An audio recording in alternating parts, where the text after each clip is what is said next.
Somewhere beneath a Kushite temple, buried under a stone threshold, lies the severed bronze head of the most powerful emperor on earth.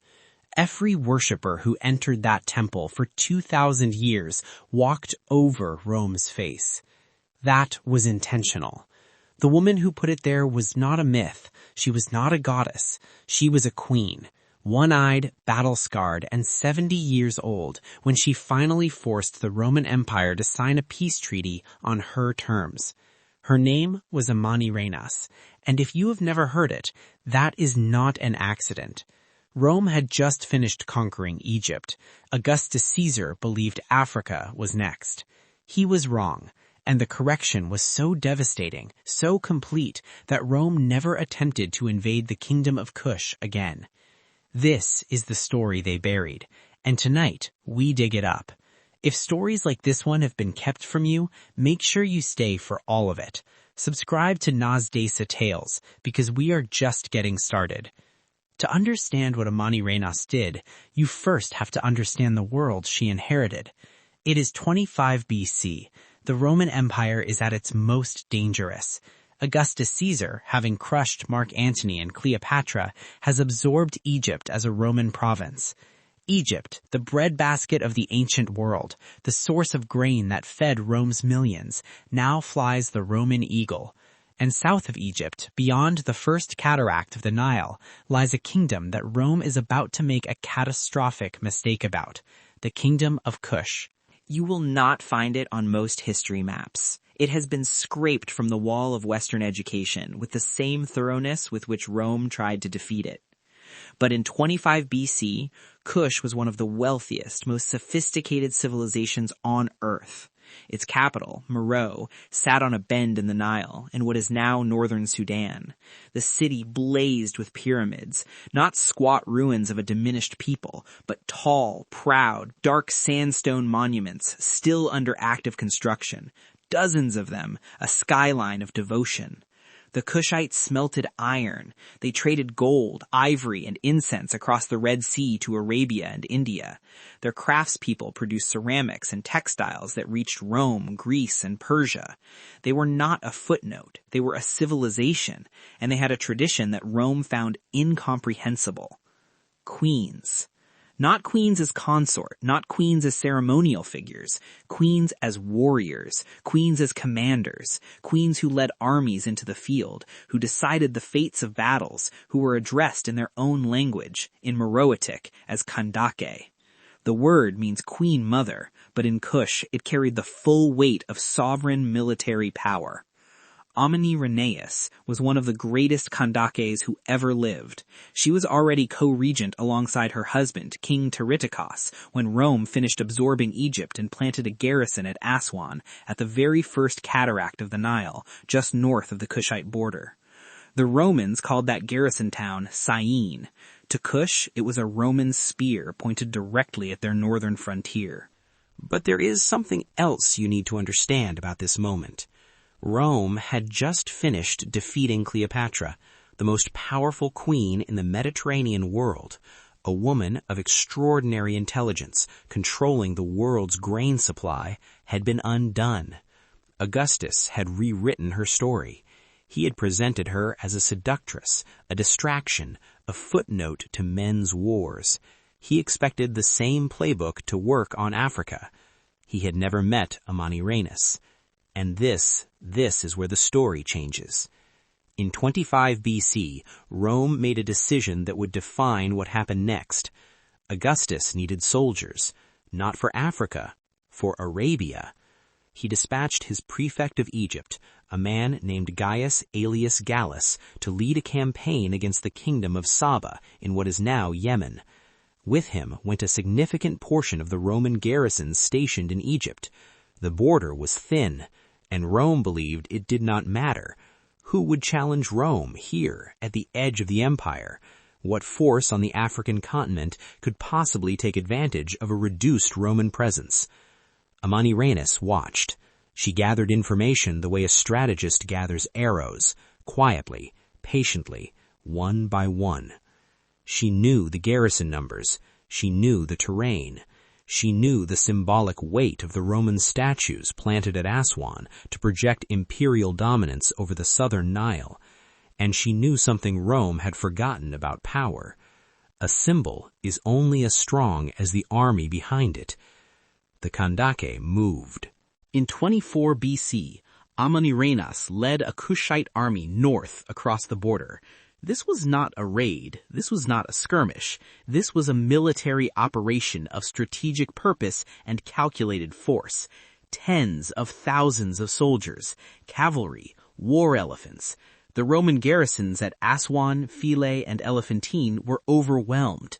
The Kushite army swept through the border towns, taking prisoners, stripping the Roman military installations, and doing something that no defeated African kingdom had ever done to Rome. They took the Roman statues. Every bronze head of Augustus Caesar that Rome had planted along the Nile, symbols of conquest, symbols of domination, were seized and carried south. One of them was buried beneath the temple doorstep at Meroe, face down, so that every Kushite entering to pray would walk over the emperor's face. Think about what that means. This is not an act of a desperate people. This is a statement of a civilization that understands symbolism, that knows how power speaks, and that has just answered Rome in Rome's own language. But the story does not end here. The story was just beginning. Rome sent word south. What had happened at Aswan was an outrage, an insult, an act of war against the empire that had never known defeat in Africa. Augustus ordered his new prefect, Gaius Petronius, to respond. Petronius marched south with an army. He was one of Rome's most capable military commanders, and he moved fast. He retook Aswan. He pushed further south. He took Napata, the old Kushite capital, the city of the Black Pharaohs, the religious heart of the kingdom. He burned it. Rome's report of these events read like victory. And if you only read Rome's account, Kush was finished. But Amanirenas was not finished. She had lost an eye. In the fighting, the ancient sources differ on exactly when, exactly where, the Kandake was wounded in battle. She lost the sight of one eye. In most civilizations, in most periods of history, this would have been the moment a queen stepped back, sent emissaries, negotiated from weakness. Amanirenas wore the wound. In Kushite art from this period, in the temple carvings and the royal portraits that survive to this day, the Kandake is depicted with her injury visible, not hidden, not erased. Her missing eye became her mark, the sign of a queen who had stood on the battlefield personally and not broken. Her generals and her soldiers looked at that mark and understood what it meant. She kept fighting. The Kushite army regrouped. Amanirenas launched counterattacks. She sent raiding forces north whenever Roman attention turned elsewhere. She bled the Roman garrison. She refused to negotiate from a position of weakness. She refused to negotiate at all until she could negotiate as an equal. And as the months became years, something remarkable happened. Rome began to count the cost. Maintaining a military campaign deep in African territory, hundreds of miles south of Egypt, across desert terrain and heat that the Roman legions had never trained for, against an enemy that knew every bend of the Nile, was expensive. It was punishing. It was exactly the kind of endless campaign that had broken empires before. Gaius Petronius captured some Kushite ambassadors. He sent them to Rome, to Augustus, to present their queen's case. Augustus, for the first time, listened. What happened next was so extraordinary that Rome's own historians recorded it, though they tried their best to bury what it meant. In 21 BC, Amanirenas sent a delegation to the island of Samos in the Aegean Sea, where Augustus was wintering. Not as a suppliant, not as a defeated enemy seeking mercy, as a sovereign negotiating between equals. The delegation carried specific demands: the removal of the Roman garrison from Kushite territory, the end of Roman taxes on Kush, taxes that Rome had attempted to impose on a kingdom it had never actually conquered, a formal recognition of Kushite sovereignty over their traditional lands. Augustus agreed. Read that again, slowly. Augustus Caesar, the man who had defeated Cleopatra, who had turned Egypt into a Roman province, who had crushed Mark Antony and ruled an empire of 50 million people, agreed to the terms of a one-eyed African queen. The Treaty of Samos, 21 BC. Rome withdrew its garrisons from Kushite territory. The taxes were cancelled. The border between Rome and Kush was formally established, and not 1 inch south of it would ever be claimed by Rome again. In the 300 years that followed, Rome and Kush would maintain a stable, respectful border. Roman merchants traded with Kush. Roman tourists visited Meroe and marveled at its pyramids. But Rome never invaded. Never again. Never. That border was the line that Amanirenas drew, and Rome, for the rest of its imperial history, did not cross it. Now, here is the moment in this story that the history books call a footnote, and that I am going to ask you to sit with for a moment. The bronze head of Augustus Caesar, the one buried beneath the temple threshold at Meroe, face down, so that every worshipper walked over Rome's face for 2,000 years. It was found by archaeologists in 1910. A British excavation at Meroe uncovered it exactly where the Kushites had placed it, under the doorstep of the temple of Apademek, the lion-headed god of war. The head is now in the British Museum. You can go and see it. The eyes are inlaid with glass, and they stare upward from under that glass with the exact expression of a man who cannot believe what has happened to him. For 2,000 years, the people of Kush walked over that face every time they went to pray. That is what victory looks like. But to understand why this moment was possible at all, we have to go back to something deeper, something the history books almost never address. Why was there a queen on the battlefield at all? In the kingdom of Kush, the Kandake was not an exception. She was the expectation.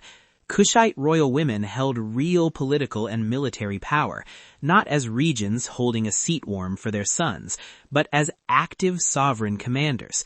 The temples at Meroe, Naka, and Musawarat-es-Sufra show Kandakes in the same postures as their male counterparts, smiting enemies, leading armies, making offerings to the gods as equal divine rulers. Amanirenas was one of at least 7 powerful Kandakes whose reigns shaped the kingdom between roughly 170 BC and 314 AD. The tradition was so well established that centuries later, when the Apostle Philip encountered an envoy of the Kandake of Kush in the Acts of the Apostles, the word the Bible uses is simply Kandake, as if it needs no explanation, as if of course the great kingdom to the south is ruled by a queen, as if that is the most natural thing in the world, because in Kush it was. The treaty changed the trajectory of 2 civilizations. For Rome, the realization was uncomfortable. An African kingdom, one that Roman chroniclers had barely mentioned, had fought the empire to a standstill and extracted peace on equal terms. Rome's response was to write Kush out of the story. Roman histories of the period spent hundreds of lines on campaigns in Germany, Spain, and Asia. The Kushite War receives a paragraph. Petronius's victories are listed. The treaty is mentioned in passing. The face beneath the temple threshold is not mentioned at all. For Kush, the outcome was different. Amanirenas returned to Meroe not as a survivor, but as a conqueror, a queen who had fought Rome, wounded it, and forced it to the table. The kingdom she left behind was stable, prosperous, and militarily confident. The trade routes connecting Kush to Arabia, India, and the Mediterranean remained open. The iron smelters of Meroe continued to fire. The pyramids continued to rise. But erasure is never as complete as the people doing it believe. Amanirenas did not write her history in Latin. She did not commission Roman biographers. She did not need Roman validation of her existence. She carved it in stone. in the temples of Meroe, in the wall reliefs of Naka, in the royal portraits that show a one-eyed queen standing in full military regalia, staff in hand, enemies bound at her feet. She did not ask Rome to remember her. She told her own people for all time exactly what had happened. It is the Roman sources, ironically, that give us the most specific details of her campaign. Strabo, the geographer, writing around the same period, describes the Kushite army, the Kandake, the bronze statues. He calls her bold and fierce. Coming from a Roman, writing about an African queen who had just beaten Rome's army, that is not an insult. That is a confession. And Petronius himself, the Roman commander who had burned Napata and believed he was winning, accepted a negotiated peace, not because Rome was weak, but because Amanirenas made the cost of continued war exceed the value of victory. That is strategy. Not luck, not rage, not the desperate lashing out of a cornered people. Strategy, planning, patience, power. The qualities that Rome spent 2,000 years pretending were impossible in an African queen. You can stand today where Amanirenas stood. The pyramids of Meroe still rise from the Sudanese desert, more than 200 of them, slim and pointed, built in the Kushite style over 1,500 years. The site is now a UNESCO World Heritage location. The temple of Apidamak at Naka still stands. On its walls, carved in deep relief, the Kandake is depicted, strong, commanding, larger than the figures around her, in the visual language of a civilization that knew exactly what it was. The bronze head of Augustus Caesar sits in the British Museum, room 70. You can see the quality of the craftsmanship, the inlaid eyes, the delicate features, the perfect capture of imperial authority. You can see the damage where it was removed from its original display, and if you know the story, you know exactly where it spent 2,000 years and why. But there is something else, something that does not sit in a museum case. The kingdom of Kush at its height was proof of something the ancient world tried very hard to deny, and the modern world has mostly forgotten, that Africa was not a place that history happened to. Africa was a place where history was made, deliberately, strategically, powerfully, by queens who lost eyes in battle and kept fighting, by craftspeople who built pyramids while Rome was still a city of hills and mud, by civilizations that traded with India centuries before Europe knew India existed. Amanirenas did not survive because she was lucky. She did not force Rome to the table because Rome was weak. She won because she understood something that Augustus, for all his genius, did not. Power is not given. It is not inherited. It is demonstrated. In blood, in patience, in the willingness to bury an emperor's face beneath the threshold and let time do the rest. 2,000 years later, a British archaeologist lifted that threshold stone and found Rome's face looking up at him from the dirt. Amanirenas had the last word. If this story changed how you see history, subscribe to Nasahtales. Every week we bring back a story the world tried to bury. Every week a name the powerful hoped you would never know. Next week we travel north and west to a burning province, a red-haired queen, and a Roman city reduced to ash. The name is Boudica, and Rome made the same mistake twice. Every view on this video is a vote for the history they tried to erase. Like it, share it, and above all, stay for the next one. This has been Nasahtales, the stories that were never supposed to survive.